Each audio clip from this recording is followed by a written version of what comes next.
Hello everyone, very good evening to all of you. I hope आप सभी fit and fine हो गए। Study आप सभी की अच्छी चल रही होगी। आज 13 अक्टूबर 2020 के करंट अफेयर इस वीडियो में हम लोग कवर करेंगे। इस वीडियो में आज के वीडियो में सिर्फ 10 क्वेश्चन मैंने यहाँ पर डाले हुए हैं, लेकिन ये 10 क्वेश्चन बाकी सभी क्वेश्चन से कहीं ज़्यादा इंपॉर्टेंट हैं। तो इन सभी क्वेश्चंस को बहुत ध्यान से देखना आखिर तक और समझने की कोशिश करना। साथ में जिन लोगों को भी पीडीएफ डाउनलोड करनी है तो वीडियो के डिस्क्रिप्शन में मैंने लिंक दिया हुआ है, उस डायरेक्ट लिंक से आप आज के करंट अफेयर के पीडीएफ डाउनलोड कर सकते हो। और इतना ही नहीं, नए एस्पिरेंट जो हमारे साथ जुड़ रहे हैं चैनल पे, आप अगर मेरा टेलीग्राम चैनल ज्वाइन करना चाहते हो तो इसका लिंक भी आपको डिस्क्रिप्शन में मिल जाएगा। वहां से आप टेलीग्राम चैनल मेरा ज्वाइन कर सकते हो। टेलीग्राम चैनल से आपको फ्री ऑफ कॉस्ट सभी पीडीएफ और साथ में दूसरे स्टूडेंट के साथ आप जीएस पर डिस्कशन भी कर सकते हो। तो चलिए स्टार्ट करते हैं वीडियो को। पहला क्वेश्चन है आज का, Ava Murto has become the prime minister of which country. अभी हाल ही में एवा मुर्तो, ये है एवा मुर्तो, ये अभी हाल ही में कौन से देश की प्रधानमंत्री बनी है? एवा मुर्तो प्रधानमंत्री बनी है फिनलैंड की। लेकिन इंटरेस्टिंग बात यह है कि एवा मुर्तो सिर्फ एक दिन के लिए प्रधानमंत्री बनाई गई हैं फिनलैंड की। ऐसा इस वजह से हुआ कि फिनलैंड में विमेंस को इक्वालिटी, एक तरीके से equality and opportunity and women's rights के लिए अपीलिंग इवेंट था ये। और इसके तहत फिनलैंड की जो प्रधानमंत्री हैं इस टाइम पे, इनका नाम है सना मैरिन। क्या नाम है? सना मैरिन। साल 2019 में एक क्वेश्चन मैंने आपको करंट अफेयर का पढ़ाया था कि ये कौन सा देश है जिसमें आज तक की सबसे कम उम्र की महिला प्रधानमंत्री अपॉइंट करी गई है। तो ये वही है सना मैरिन। 34 साल की उम्र में इनको प्रधानमंत्री बनाया गया था फिनलैंड का। तो सना मैरिन के द्वारा एक दिन के लिए एवा मुर्तो को, इनको प्रधानमंत्री बनाया गया फिनलैंड का। ये एक तरीके से अपील करी गई है अवेयरनेस फैलाने के लिए लोगों में कि विमेंस के राइट्स को हम अवॉइड नहीं कर सकते। विमेंस के लिए जहां पर इक्वालिटी की बात आए तो हम उसको भी अवॉइड नहीं कर सकते। इक्वालिटी एंड राइट्स के लिए अपील थी एक तरीके से, जिसका रिजल्टेंट यहां पर एवा मुर्तो को फिनलैंड के प्रधानमंत्री के रूप में अपॉइंट किया गया है। साथ में आपको ध्यान रखना है, आपसे एक क्वेश्चन ये भी पूछ सकता है इस तरीके से कि ये कौन सा देश है जिसमें मात्र 16 साल की लड़की को प्रधानमंत्री बनाया गया। तो ये वही है, एवा मुर्तो की उम्र सिर्फ और सिर्फ 16 साल है। तो ये अपने आप में रिकॉर्ड बन गया है पूरे वर्ल्ड में कि कोई महिला मात्र 16 साल की उम्र में प्रधानमंत्री बनी है किसी देश की। फिनलैंड की कैपिटल है हेलेंस्की, सर्बिया की कैपिटल है बेलग्रेड, फ्रांस की कैपिटल है पेरिस और स्पेन की कैपिटल है मैड्रिड। अगला क्वेश्चन है, how much amount has been announced by finance minister Nirmala Sitharaman as additional capital expenditure for 2020-21। 2020 से 21 के सत्र के लिए फाइनेंस मिनिस्टर निर्मला सीतारमन के द्वारा बजट में कितना और अमाउंट ऐड कर दिया गया है? अगर आसान भाषा में बोले तो कितना और अमाउंट बजट में ऐड कर दिया गया है? देखो, भारत सरकार ये एस्टिमेट लेकर चल रही थी कि भारत सरकार का ये एनुअल बजट है 4.13 लाख करोड़ का। तो इसी में एक्स्ट्रा रुपए जोड़ने की जरूरत पड़ गई है 25,000 करोड़। तो बजट को बढ़ाया जाएगा इस साल, 25,000 करोड़ की लिक्विडिटी और इसमें डाली जाएगी। फाइनेंस मिनिस्टर आपको पता ही है निर्मला सीतारमन है। अगला क्वेश्चन है, हाउ मच रूपी commemorative coin has been launched by Prime Minister Narendra Modi in the honor of राजमाता विजय राजे सिंधिया। आपसे कह रहा है विजय राजे सिंधिया के ऑनर में प्रधानमंत्री नरेंद्र मोदी के द्वारा अभी हाल ही में कितने रुपए का सिक्का जारी किया गया है? प्रधानमंत्री नरेंद्र मोदी के द्वारा राजमाता विजय राजे सिंधिया के ऑनर में 100 रुपए का सिक्का जारी किया गया है। कितने का? 100 रुपए का सिक्का। अब राजमाता विजय राजे सिंधिया की अगर बात करें तो इनका सबसे ब्रीफ इंट्रोडक्शन ये हो सकता है कि बीजेपी जो इस टाइम पर रूलिंग पार्टी है, इसके फाउंडर मेंबर्स में से एक मेंबर विजया राजे सिंधिया भी हैं। और इनके बच्चों का अगर मैं नाम लूंगा तो डेफिनेटली आप कनेक्ट कर पाओगे। आप लोगों ने नाम सुना होगा वसुंधरा राजे सिंधिया का, माधवराव सिंधिया का, यशोधरा राजे सिंधिया का, ये सब इन्हीं के बच्चे हैं। अगला क्वेश्चन है, who has won 2020 Nobel prize in economic sciences. अभी हाल ही में साल 2020 का इकोनॉमिक साइंसेस के लिए नोबेल प्राइज किसको दिया गया है? साल 2020 का नोबेल प्राइज इकोनॉमिक साइंसेस के लिए पाउल और मिलग्रम और रॉबर्ट बी विल्सन को दिया गया है। ये हैं पाउल और ये है रॉबर्ट। पाउल भी यूएस से बिलोंग करते हैं और रॉबर्ट भी यूएस से बिलोंग करते हैं। तो दोनों यूएस बिलोंगिंग है। तो पाउल मिलग्रॉम और रॉबर्ट विल्सन दोनों को इकोनॉमिक साइंसेस में 2020 का नोबेल प्राइज से सम्मानित किया गया है, ध्यान रखिएगा आप।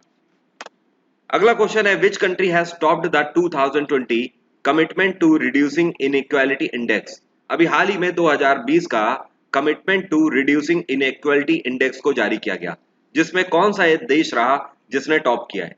ये देश रहा नॉर्वे। नॉर्वे ने इसने टॉप किया है। इस इंडेक्स का आप मतलब समझ रहे हो? इस इंडेक्स का मतलब यह है कि कौन सा देश ऐसा है जिसमें इनइक्वालिटी ज्यादा है और इन कौन से देश ऐसे हैं जहां पर इक्वालिटी ज्यादा है। तो ऐसे देश जहां पर इक्वालिटी बेहतर है उन देशों को टॉप पर कंसीडर किया गया है, और ऐसे देश जहां पर इनइक्वालिटी सबसे ज्यादा है उनको बॉटम में कंसीडर किया गया है। इनइक्वालिटी का मतलब आप बोल सकते हो किसी भी आधार पर, महिला पुरुष के आधार पर असमानता, या फिर काले गोरे का भेद, या फिर गरीब और अमीर का भेद, ओके, या फिर कास्ट का भेद, ये सारी चीजें इनइक्वालिटी के अंतर्गत आती हैं। तो असमानता किसी भी चीज पर हो सकती है। तो अल्टीमेटली आपको ध्यान रखना है सबसे बेहतर सिचुएशन है, या फिर आप बोल सकते हो सबसे ज्यादा इक्वालिटी पूरे वर्ल्ड में है नॉर्वे में। नॉर्वे बेस्ट कंट्री इसमें साबित हुआ। तो ध्यान रखना, नंबर 1 पे रहा नॉर्वे। नंबर 2 पे कौन सा देश रहा? नंबर 2 पे रहा इसमें डेनमार्क। नॉर्वे के बाद डेनमार्क। और नंबर 3 पर इसमें कौन सा देश रहा? ये रहा जर्मनी। अब यहां पर आपको एक चीज और ध्यान रखनी है, इस इंडेक्स में सबसे लास्ट कौन रहा? तो इस इंडेक्स में 158 कंट्रीज को लिस्ट किया गया था, और 158वां नंबर किसका रहा? ये रहा साउथ सुडान का, साउथ सुडान। यहां पर एक क्वेश्चन आपसे ये भी पूछ सकता है कि commitment to reducing inequality index 2020 में भारत ने कौन सी रैंक सिक्योर करी? तो भारत की रैंक भी कुछ बेहतर नहीं है, भारत में भी बहुत ज्यादा इनइक्वालिटी है। भारत की रैंक भी 129वीं रही, ध्यान रखिएगा, 129वीं रैंक, जो कि 158 कंट्रीज की लिस्ट में बिल्कुल भी बेहतर नहीं है। तो मैंने आपको इस एक क्वेश्चन में कई सारी चीजें बता दी हैं, जैसे कि आपको ध्यान रखना है नंबर 1 पे नॉर्वे रहा, नंबर 2 पे डेनमार्क, नंबर 3 पे जर्मनी, सबसे लास्ट में साउथ सुडान रहा है, और भारत की रैंक 129वीं रही है। इतना आपको ध्यान रखना है। अगला क्वेश्चन है, which team has won the national basketball association, जिसको एनबीए बोलते हैं, चैंपियनशिप 2020। साल 2020 की एनबीए चैंपियनशिप अभी हाल ही में किस टीम ने जीती है? साल 2020 की एनबीए चैंपियनशिप जीती गई है लॉस एंजल्स लेकर्स के द्वारा। किसके द्वारा? लॉस एंजल्स लेकर टीम है, इसके द्वारा जीती गई। इन्होंने फाइनल में मियामी हीट को हराकर एनबीए चैंपियनशिप 2020 अपने नाम कर ली है। एनबीए चैंपियनशिप की अगर बात करें तो इसमें टोटल 30 टीमें खेलती हैं। साथ में आपसे ये भी पूछ सकता है कि 2020 की जो एनबीए चैंपियनशिप हुई है ये कौन सा एडिशन था? तो ये इसका 17वां एडिशन था। कितना? 17th addition. एनबीए की बात करें तो इसका हेडक्वार्टर है न्यूयॉर्क। एनबीए की स्थापना 1946 में करी गई थी, और एनबीए के कमिश्नर कौन है? ये हैं एडम सिल्वर। क्या नाम है? Adam silver.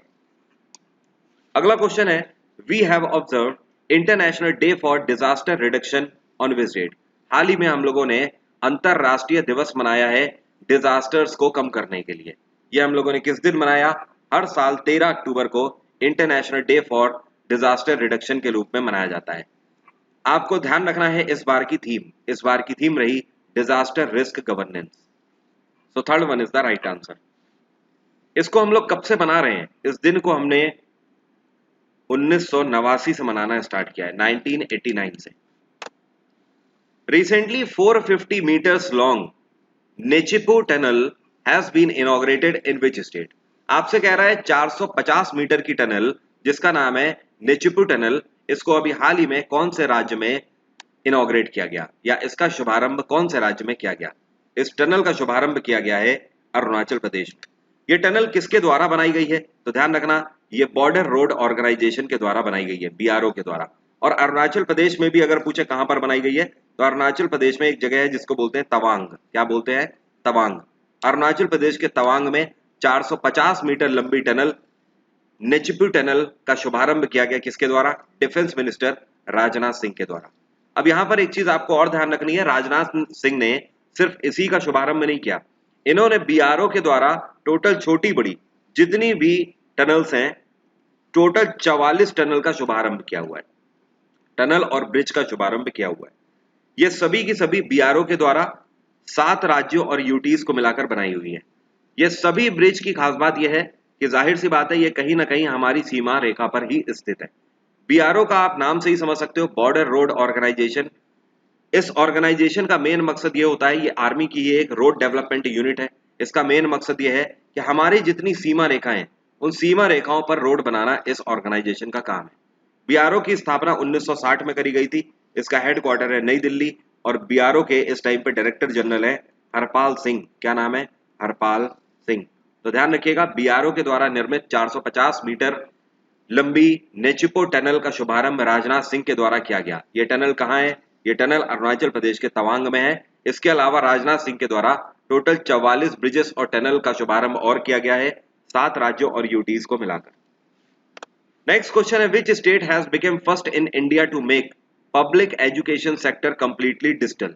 ये कौन सी राज्य सरकार है जो कि देश में पहली ऐसी राज्य सरकार बन गई है जिसने जितने भी प्राइमरी स्कूल्स हैं उन सभी को डिजिटल कर दिया है। मतलब हर प्राइमरी स्कूल में इस तरीके से डिजिटल बोर्ड में पढ़ाया जाएगा। तो ये है पिनाराई विजयन की सरकार। केरल सरकार के द्वारा ऐसा पॉसिबल हुआ है केरल के अंदर। तो केरल में जितने भी आपके पब्लिक एजुकेशन सेक्टर है, जितना भी है, लाइक आपके प्राइमरी स्कूल्स हो गए या जितने भी आपके गवर्नमेंट स्कूल्स हैं, उन सभी में डिजिटल बोर्ड के थ्रू ही अब पढ़ाई कराई जाएगी। इसकी एस्टिमेटेड कॉस्ट कितनी है?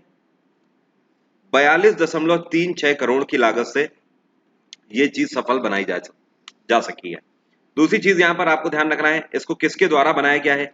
ये सारी चीजें Kerala infrastructure and technology for education के द्वारा बनाया गया है।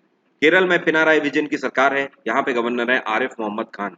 आंध्र प्रदेश में वाई.एस. जगनमोहन रेड्डी की सरकार है, यहाँ पे गवर्नर है विश्वभूषण हरिचंदन। कर्नाटक में बी.एस. येदियुरप्पा की सरकार है, गवर्नर है यहाँ पर वजुभाई वाला। तमिलनाडु में ई.के. पलानी स्वामी की सरकार है, बनवारी लाल पुरोहित। अगला क्वेश्चन है, how many Indian beaches have been awarded with blue flag certification?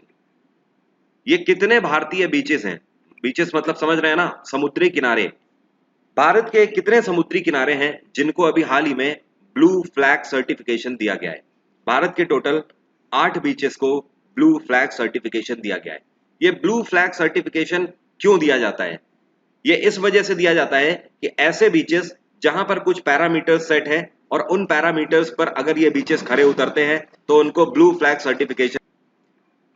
अब ये टर्म्स इसमें क्या क्या है जिसकी वजह से ये सर्टिफिकेशन दिया जाता है? पहली चीज तो ये चेक करी जाती है कि बीचेस में क्लीनलीनेस है या नहीं है, मतलब सफाई वगैरह होती है या नहीं है। दूसरी चीज, एयर पॉल्यूशन बीचेस के पास कैसा है। तीसरी चीज ये कि बीचेस में टूरिस्ट का वेलकम कैसे किया जाता है। तो इन कुछ पैरामीटर्स के आधार पर यह डिसाइड किया जाता है कि किस बीच को ब्लू फ्लैग सर्टिफिकेशन दिया जाएगा। वेल आपको बता दूं, ऐसा पहली बार हुआ है कि किसी कंट्री के बीचेस को ब्लू फ्लैग सर्टिफिकेशन दिया गया है। ब्लू फ्लैग सर्टिफिकेशन देता कौन है? ध्यान रखिएगा, कुछ ऑर्गेनाइजेशन है जिनसे ज्वाइंटली मिलाकर कुछ ज्यूरी मेंबर बनाए जाते हैं।